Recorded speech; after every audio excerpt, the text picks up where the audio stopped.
Matanya pada cakep, pada nunduk, yang dilihat Al-Quran. Saya nggak lihat ibu-ibu, cuma udah kelihatan auranya dari sini.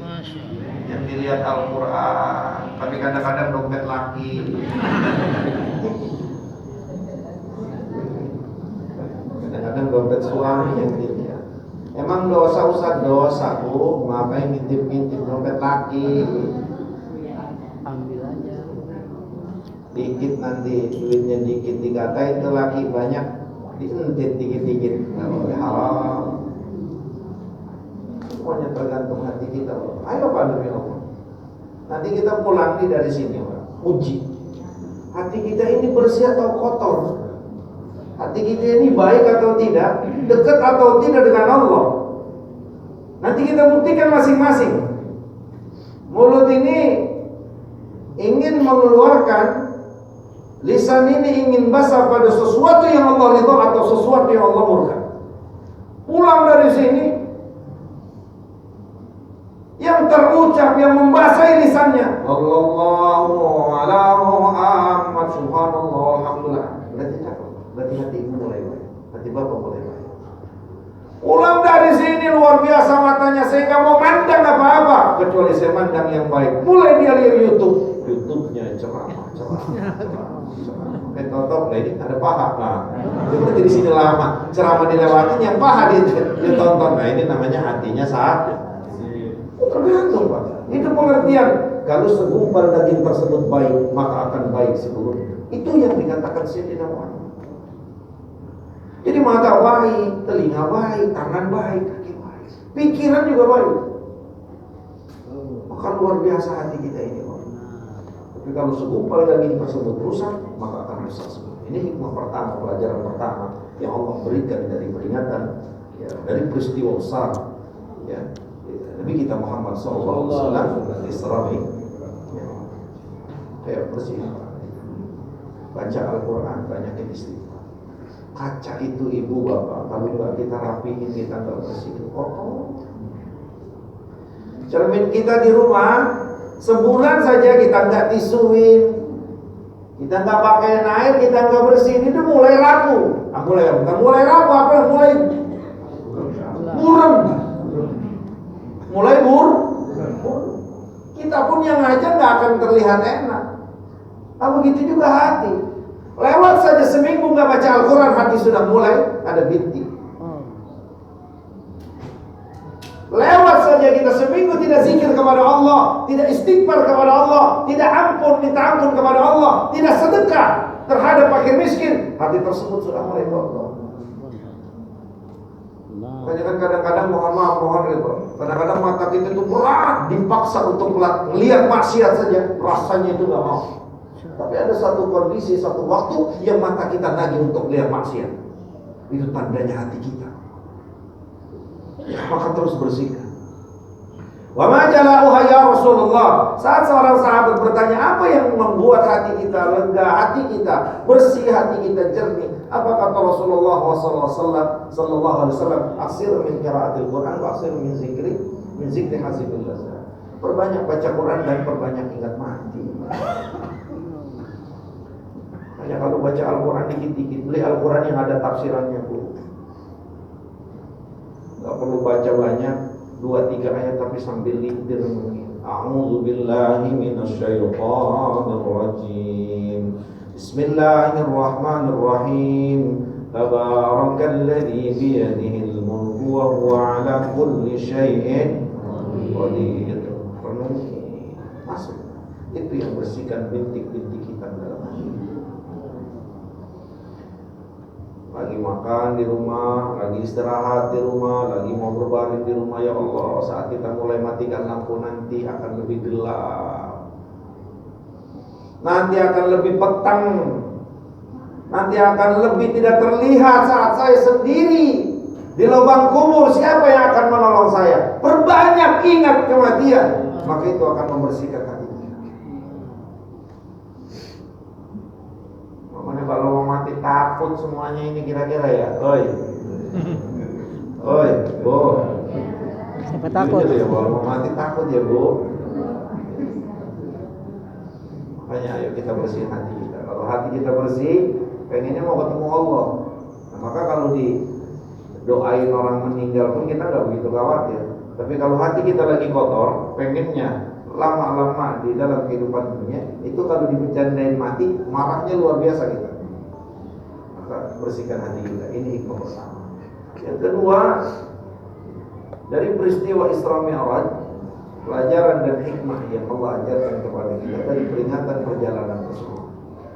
Subhanalladzi asra bi'abdihi lailan minal masjidil haram ilal masjidil aqsa.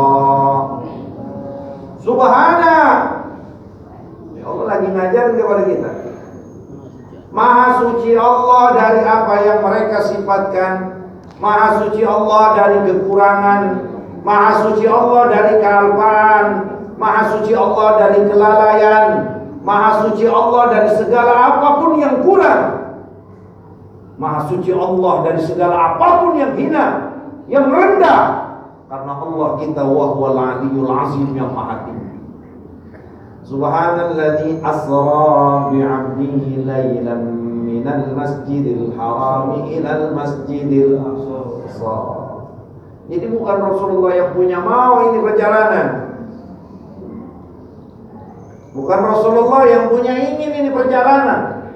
Tapi Allah yang menginginkan perjalanan ini terjadi, maka Allah yang langsung turun tangan memperjalankan Sayyidina Muhammad. Untuk apa? Untuk memberikan tahu kepada kita saat itu kepada Rasulullah, khususnya umumnya buat kita sebagai umat Sayyidina Muhammad sampai hari kiamat.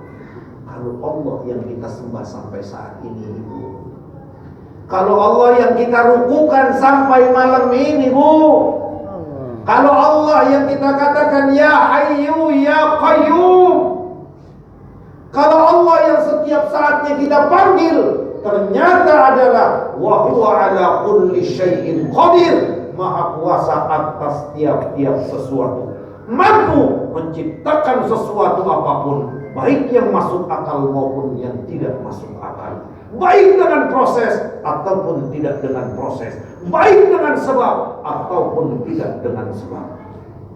Jawab. Perjalanan saat itu membutuhkan waktu 1 bulan dengan kendaraan onta. Baru ada onta. Motor udah ada belum? Apalagi mobil, apalagi pesawat.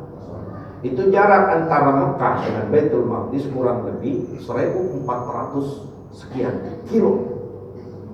Maka kalau pesawat itu 1,5 jam baru sampai kita. Kalau mobil ya bisa 11 jaman kan. Nah kalau onta 20 sampai 30 satu. Rasulullah hanya beberapa menit. Sampai sekarang pun kejadian Isra Mi'raj ini belum ada yang bisa menandingi kendaraan yang Allah gunakan.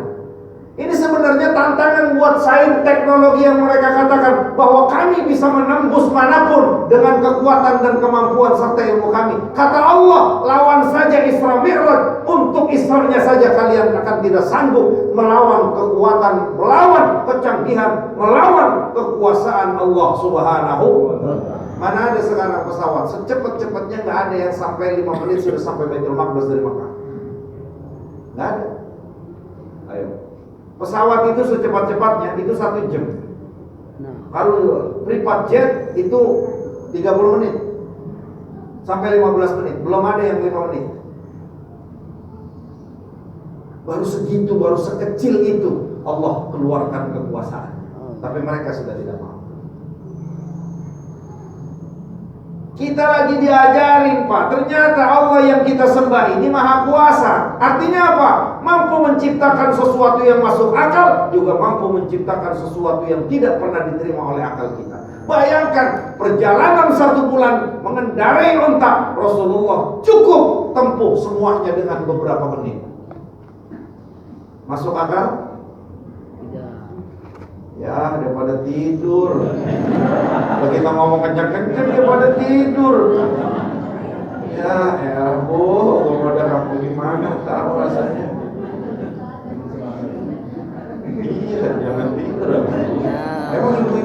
snacknya udah habis Pak. Santai. Udah dibagiin. Oh, kalau habis bilang gua mau panitia, dan panitia nggak menyediakan lebih pas-pasan. Orang duitnya lagi disiapin buat beli karpet. Ya Allah, ini karpet udah jelek. Kadang-kadang kita ini Bu kayak ini. Padahal ini karpet kalau kita beliin satu terus dipakai sholat, dari mulai kita beliin sampai ini karpet usang dan kemudian nggak dipakai, itu kan pahalanya 1 tahun lah anggap. Berarti 1 tahun itu full. 1 tahun itu full Pak. Hari ini misalkan dia sedekah 2 juta ya. Sekarang 2 juta, besok 2 juta, terus itu namanya sedekah jariah. Jadi saat ini kita berikan 2 juta pahalanya. Ini kalau hitung-hitung. Besok 2 juta, 2 juta. Lah kalau setahun 2 juta kali setahun berapa? Banyak. Ini kalau kita hitung-hitungannya, hitung-hitungan duniawi ya. Tapi kalau pahala akhirat, sekecil-kecilnya pahala akhirat, dunia beserta isinya itu tidak akan pernah bisa dibandingkan. Kenapa? Begitu besarnya pahala akhirat. Masa di bawah 10 juta pakai ngomong? Iya. Emang duit habis DKM? Ya Bu, Pak, ya, punya rezeki. Ya, kalau ada jamaah, saya udah 10 juta udah saya aja misalkan, aman, alhamdulillah. Itu sumbangan yang lain buat yang lain. Tapi kalau enggak, ayo kita patungan. Rumah kita bisa bikin 50 juta, 100, 200 juta, bahkan 300 juta. Masa karpet di bawah 10 juta aja. Siapa orang yang bangun masjid, walaupun seperti kandang burung, Allah akan bangunkan rumah kelak nanti di surga. Lah kan saya kagak bangun, itu karpet dipakai sujud apa dipakai tidur? Dipakai sujud. Bu, pakai emas enggak? Ya saya proyektor, saya tanya ibu. Ibu punya duit Bu?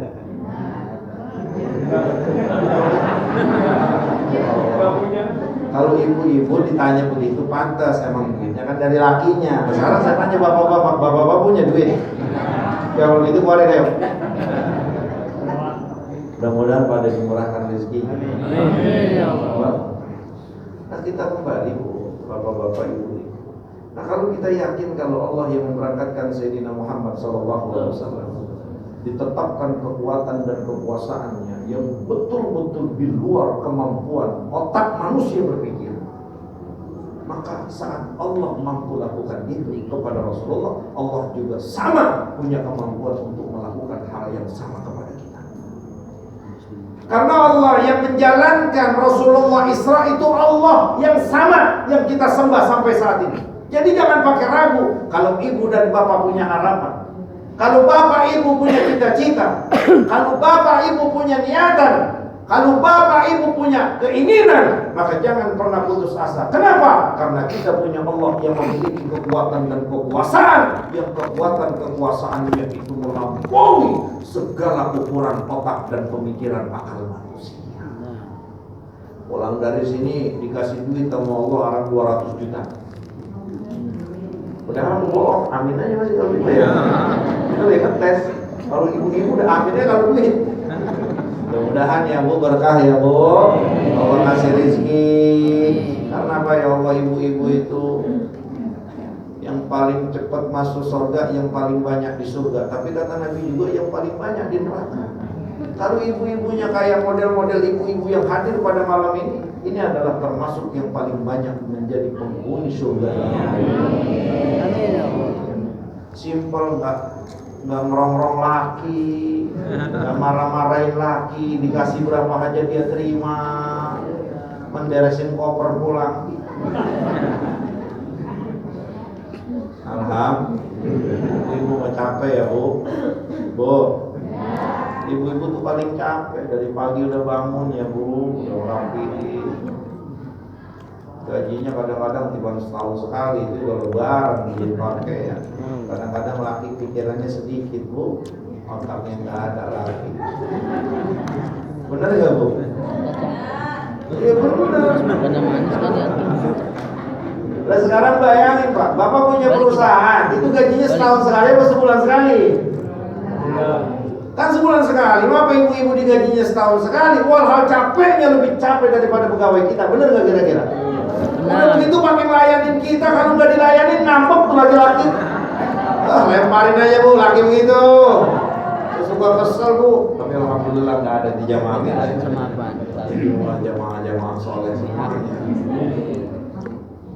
Itu hikmah. Jadi jangan khawatir ya, kita punya Tuhan, kita punya Allah yang Maha Kuasa. Kita punya Tuhan itu punya Allah yang Maha Kuasa banget. Jadi jangan khawatir. Mau urusan keluarga, mau urusan kesehatan, mau urusan apa saja, serahkan kepada Allah. Maka diajarin oleh Nabi, sering kau ngadu kepada Allah. Jangankan urusan besar, urusan sendal jepit kau putus adukan kepada Allah. Kenapa? Kamu tuh harus yakin Allah kau ini Maha Kuasa. Ya ini mana mungkin, ini mustahil. Nggak mungkin lah saya pergi haji. Sementara kalaulah haji harus antrinya 20 sampai 30 tahun. Kalau saya harus umroh, duit dari mana? Siapa yang mau umrohin? Paspor juga belum punya. Tiketnya nanti bagaimana? Itu kan hitungan akal manusia. Itu kan hitungan yang nggak pola pikir manusia. Untuk kekuasaan Allah ini nggak akan berpengaruh semuanya. Kenapa? Karena Allah punya satu kebijakan, idza arada syai'an ayyaqula lahu kun. Yakin aja. Ustaz, ada sekarang saya belum punya rumah, minta sama Allah. Saya warisan kagak punya. Iya, emang orang susah, saya juga tahu. Saya nggak punya warisan Ustaz. Iya, saya tahu. Jangan khawatir. Minta kepada Allah. Kalau hidup kita ini sudah bersandar dan sudah kuat keyakinan kita bahwa kita ini punya Allah yang Maha segala-galanya, ini akan lebih tenang. Kalaulah kita harus kena musibah sakit, itu pun akan bisa memberikan ketenangan. Kenapa? Karena nggak akan pernah saya sakit kecuali apa yang Allah tentukan. Kalaulah kita harus tidak punya uang dan punya dunia, kita pun akan mengatakan, yang menentukan saya seperti ini Allah. Begitu juga saat kita diberikan kelebihan, diberikan kesehatan, dia akan bersandar dan tenang. Alhamdulillah ya Allah, ini semua Engkau yang menentukan. Terima kasih kepada Allah. Pelajaran yang terakhir dari peristiwa Isra Mi'raj ini adalah salat. Banyak kan khotib-khotib kita itu, ya Ustaz Abdul Ghani di masjid ngomong sepakat, salat. Memang nggak ada kewajiban. Nggak ada kewajiban yang langsung Rasulullah didatangkan oleh Allah untuk menerima kewajiban tersebut kecuali salat. Maka kalau guru kami Al-Imam Al-Mufassir Al-Mujaddid Syekh Mutawalli Sya'rawi, beliau mengatakan wan najmu idza hawa. Surat An-Najm idza hawa ini sebenarnya bukan Sayyidina Jibril dengan Sayyidina Muhammad, tapi Allah Jalla Sya'nuhu dengan Sayyidina Muhammad. Apa artinya nyampe di sana juga masih tetap Jibril juga, nggak perlu naik-naik, suruh aja Jibril sampaikan ini sebagaimana perintah yang lain. Ngapain Rasulullah disuruh ke sana? Kalau di sana juga ujung-ujungnya sama Sayyidina Jibril, benar nggak? Ini salah satu tafsiran yang saya terjemahkan dari Fadilatul Syekh Al-Mufassir Al-Mujaddid Al-Imam Syekh Mutawalli Sya'rawi pada saat beliau menafsirkan surat An-Najm, bahwa yang dekat, yang seukurannya nempel yaitu Sayyidina Muhammad dengan Rabbnya Jalla Jalaluhu Allah Subhanahu wa ta'ala pada saat memerintahkan perintah salat. Ini memang agak beda penafsirannya dari mayoritas tafsir ulama. Tapi beliau yang saya ingat pada saat kita ngaji seperti itu penafsiran, bahwa inilah kelebihan Sayyidina Muhammad, inilah keutamaan salat yang ada pada umat Sayyidina Muhammad. Maka Sayyidina Abdullah bin Abbas pada saat ditanya, apakah Rasulullah melihat Allah saat Mi'raj? Iya, ini Sayyidina Abdullah bin Abbas. Melihat Allah? Iya. Kalau kata Sayyidah Aisyah, enggak. Bohong yang mengatakan Rasulullah melihat Allah saat Mi'raj. Nah, ini kan dua sahabat yang berbeda. Nah, cuman guru kami salah satunya juga Imam Mutawalli Sya'rawi mengatakan bahwa ya, wa ana amilu ila ma zahaba bihi Imam Sayyidina Abdullah bin Abbas, ya, yang mengatakan bahwa Rasulullah melihat Allah. Agar Rasulullah beda dengan Sayyidina Musa. Agar Rasulullah beda dengan Sayyidina Ibrahim alaihi salam. Karena kan memang keinginan Allah seperti itu. Kita diperintahkan untuk tidak boleh memisahkan dan membedakan satu di antara para rasul. Tapi pada prinsipnya Allah ingin memberikan tahu bahwa Muhammad ini selain kekasih aku adalah manusia yang paling dekat dengan aku. Sehingga apa? Dia yang berhak bisa melihat aku. Yang lainnya enggak. Sayyidina Musa enggak, Pak. Rabbi arini anzur ilaik qala lan tarani walakin anzur ilal jabal fa in istaqarra makanahu fa sawfa tarani. Tarani kan begitu. Ya Allah, aku pengen lihat engkau. Ya udah, kata Allah, fokuskan pandangan kamu ke gunung. Sampai mantap fokus kamu, pandangan fokus kamu ya ke gunung, maka kau akan lihat aku. Baru diturunin cahaya Allah, kharra sa'iqa. Sayyidina Musa langsung pingsan. Sayyidina Muhammad sallallahu alaihi wasallam, Allah Subhanahu wa taala berikan sebuah mukjizat, berikan sebuah kelebihan, dia bisa naik kepada satu level yang di situ tidak ada satu telapak kaki makhluk pun kecuali Sayyidina Muhammad. Ini kelebihan Sayyidina Muhammad. Allah sedang memberikan tahu kelebihan Sayyidina Muhammad dibanding yang lain, ya enggak? Dan kelebihan salat untuk versi Sayyidina Muhammad, bahwa salat memiliki sebuah kedudukan yang luar biasa di sisi Allah. Makanya diletakkan nomor kedua setelah syahadat dalam rukun Islam. Ustaz, yang penting sedekah, salat gak perlu. Sedekah lu gak diterima. Nah. Bagaimana mau diterima? Orang talinya udah putus hubungannya. Sedekah, Pak, mohon maaf Ibu, itu baru akan diterima kalau sedekah tersebut ikhlas kita lakukan hanya untuk Allah, untuk akhirat. Bang Yuki, iya, saya mau nyumbang ini buat Masjid Nurul Iman. Iya, berapa Bang? Saya duit ini ada 150 juta buat karpet. Lillahi ta'ala, itu yang sampai ke Allah. Sekarang Bang Yuki nyumbang cuma 50.000. Tapi tujuannya biar ibu-ibu lihat. Iya. Biar bapak-bapak lihat, biar dipuji, biar demi Allah Pak akan sampai. Orang yang putus sholatnya adalah orang kafir, Pak. Apa maknanya kafir? Orang yang Allah sudah putuskan dari tali Allah, yang udah nggak punya sinyal hubungan apa-apa kepada Allah, Pak.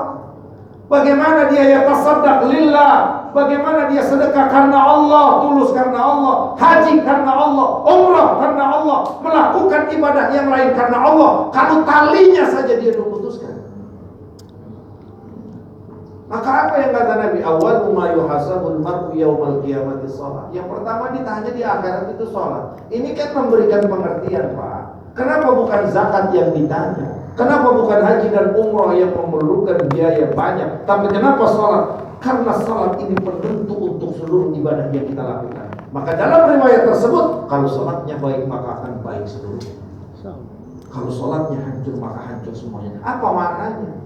Berarti kalau orang yang salatnya hancur, sedekahnya hancur, hajinya hancur. Kenapa? Hampir dipastikan salat, hampir dipastikan sedekah, hajinya semuanya tidak tulus karena Allah. Maka ibadah yang tidak tulus untuk Allah diterima apa enggak? Alhamdulillah, ini masjid juga udah penuh ya. Penuh enggak? Lajumnya ragu-ragu amat takut. Ayo kita penuhin masjid kita ya. Ustaz, saya nggak bisa sembahyang diri duduk Pak. Nanti insya Allah Masjid Nurul Iman nyediain bangku. Ini bangku hajatan sih disediain ini. Bukan bangku begini Pak, kalau bangku sholat atau sholat. Nah itu tuh. Iklanin aja, kita butuh bangku 100 yang begitu, gitu kan? Iya, bangku sholat sediakan, aman, yang penting sholat. Ya. Orang kalau udah kagak sembahyang Pak, udah gak bisa Pak, susah kita. Makanya Nabi itu kan bahasanya, man taraka sholata muta'ammidan, yang ninggalin sholat sengaja faqad kafara jihara, kafirnya jelas. Nah ini omongan Nabi, cuman memang ulama ini melihat dari beberapa dalil Al-Quran maupun Sunnah, ini menyimpulkan, iya, dia bisa keluar, hampir keluar dari agama kalau saat dia meninggalkan, dia ingkari kewajiban sholat, dia sepelekan, dia ringankan, dia anggap tidak penting, ini bisa keluar daripada agama. Tapi kalau ada suatu ketika seseorang bapak atau ibu meninggalkan sholat, tapi dia yakin sholat ini wajib, kenapa kau tidak sholat Bu? Kenapa kau tidak sholat Bang? Kenapa kau tidak sholat Pak? Saya malas Ustaz. Maka orang tersebut kafir, tapi tidak keluar dari agama. Tapi tetap kafir nggak? Apa maknanya kafir? Orang tersebut diputus rahmatnya oleh Allah. Artinya apa? Allah sudah tidak pandang orang tersebut dengan pandangan kasih sayang. Ya, kalau Allah udah melihat kita bukan dengan pandangan kasih sayang, itu 99% neraka yang akan jadi tempat kita. Karena neraka tidak akan membakar tubuh siapapun yang di situ ada cinta dan sayang Allah. Tapi kalau Allah sudah tidak sayang, pastikan tubuh kita ini sudah dinanti-nanti neraka jahanam. Lihat Sayyidina Ibrahim, kenapa ditambus di api, dilemparkan di dalam api, itu tidak tersentuh oleh neraka, tidak tersentuh oleh api. Bahkan Al-Imam Al-Hafiz Ibnu Katsir mengatakan, lahibuni, dia minta selimut karena kedinginan di dalam api tersebut. Inilah kebijakan Allah. Kenapa? Karena ada rahmat Allah pada Sayyidina Ibrahim, sehingga api tidak mampu membakar kulitnya Sayyidina Ibrahim. Orang kalau masih sholat, pandangan Allah masih cakep sama kita nih, kayak bapak-bapak. Biar potongannya banyak utang juga kan. Tapi kelihatannya cakep. Bener gak? Ada ayat wudhu, ibu-ibu. Wah, ibu-ibu siapa lagi? Gak ada utangnya ibu-ibu mah. Bener gak? Orang kalau sholat kan cakep gak Pak? Cakep. Alhamdulillah. Simahum fi wujuhihim min atharis sujud. Di dunianya saja mukanya Allah sudah perlihatkan, ya orang suka wudhu, suka sembahyang, mukanya enak. Walaupun kulitnya hitam, tapi mukanya enak. Kenapa? Ada bekas wudhu. Di akhirat umat Sayyidina Muhammad itu sudah dibedakan dari yang lain. Kenapa? Mukanya dan dua tangannya terang. Kenapa? Karena wudhunya tidak pernah putus. Antum semuanya nih. Amin. Ya, udah pada tidur. Nah, mudah-mudahan manfaat. Billahi taufiq wal hidayah. Assalamualaikum warahmatullahi wabarakatuh. Allahumma shalli ala sayyidina Muhammad wa ala ali sayyidina Muhammad. Alhamdulillah rabbil alamin, hamdan yuwaffi ni'amahu wa yukafi mazidah. Rabbana lakal hamdu kama yanbaghi li jalali wajhika wa li 'azimi sultanik. Allahumma ij'al hadha jam'ana jam'an marhuma waj'al tafarruqana min ba'dihi tafarruqan ma'suma. Allahumma inna nas'aluka al-huda wat-tuqa wal-'afafa wal-ghina. Rabbi ij'alni ya Allah muqima as-salati wa min dhurriyyati rabbana wa taqabbal du'a. ربنا اغفر لنا ولوالدينا وللمؤمنين يوم يقوم الحساب. وصلى الله على سيدنا محمد النبي الأمي وعلى آله وصحبه وسلم والحمد لله رب العالمين. صلى الله على محمد صلى الله